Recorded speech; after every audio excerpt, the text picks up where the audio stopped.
Hello friends, welcome back to the channel. Hope you're feeling good and ready to learn some stuff. Have you ever baked a cake only to then discover that it's quite dense or there is perhaps a gummy layer along the bottom? Well, it turns out you are not alone, as this is quite a common issue. In this video, I am going to talk through the reasons as to why this may happen and some of the things you can do to prevent it. Personally, the only time that I have had this happen is when I've baked a vegan cake, and I've put this down to there being a high ratio of liquid ingredients which are weighing the cake down. And this is the first reason. Too much liquid, particularly ingredients containing water. Water is quite dense and heavy. It has a density of 1 gram per millimeter, which is generally higher than most other ingredients you would use in baking. So you want to be balancing this out with other slightly lighter components. Reason number 2, underbaking. I think this is quite an obvious one. If your cake isn't properly cooked, it might still be wet in the middle, and when you take it out, it's just gonna sink and be very dense and gummy. So make sure your cake is properly cooked. Generally, the way to test if a cake is done is to insert a knife and see that it comes out clean. Also, don't open your oven door too early, because this can cause an influx of cold air which can cause your cake to sink, and you don't want that. Reason number 3, overmixing when it comes to adding the flour. The more we mix flour, the more gluten we develop. Too much gluten in a cake can cause a slightly chewy and gummy texture, which is not exactly ideal. Generally, the rule is to gently fold in the flour until it is just combined for the perfect soft and light texture. Reason number 4, wrong oven temperature.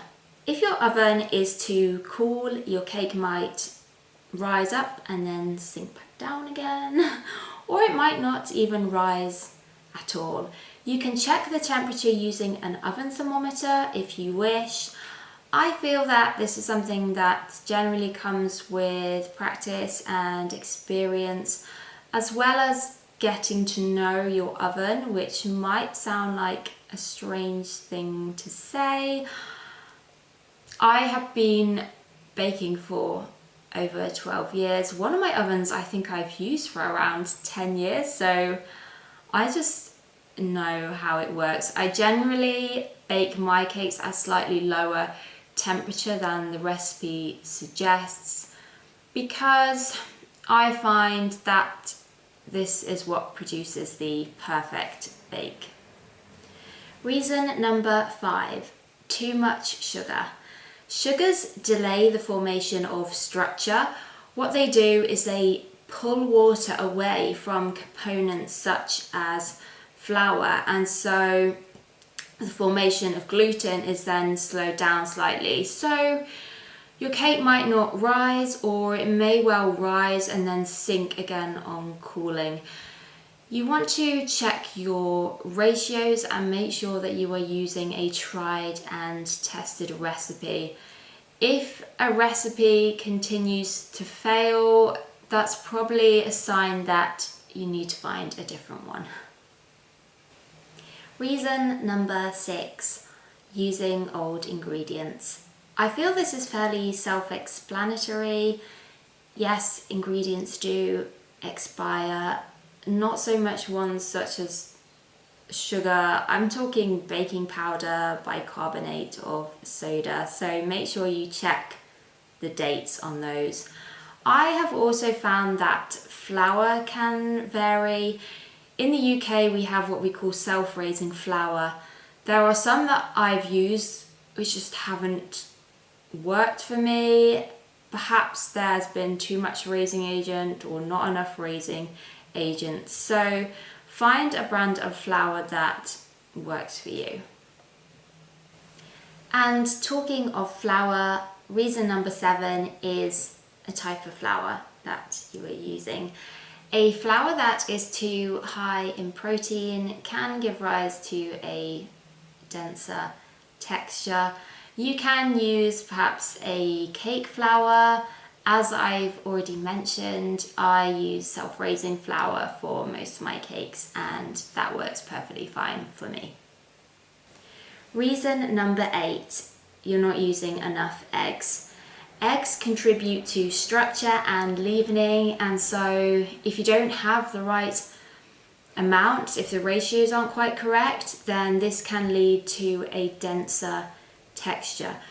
Because of the reactions that take place during the baking process, eggs very much set the structure in place, and this is why vegan cakes tend to be that little bit denser. So again, this just comes with finding a recipe that works for you, as well as lots of practice and experience. Reason number 9, using heavy ingredients. This very much ties into the first reason about too much liquid. If your cake contains ingredients such as sour cream or fruit, which are quite high in water, these can weigh the cake down, leading to a dense gummy texture. So you want to make sure you are balancing this out with slightly lighter components. Reason number 10, overcreaming. If you overcream your butter and sugar during the mixing process, the butter will trap more air than it should. During baking, this extra air could deflate, resulting in a dense cake. This is one that I have never really found to be an issue. I do cream my butter and sugar quite a lot, and that has always produced a light and fluffy cake. However, I guess this very much may depend on the type of cake and recipe that you are using. Reason number 11, your ingredients are too cold. Baking involves a series of chemical reactions.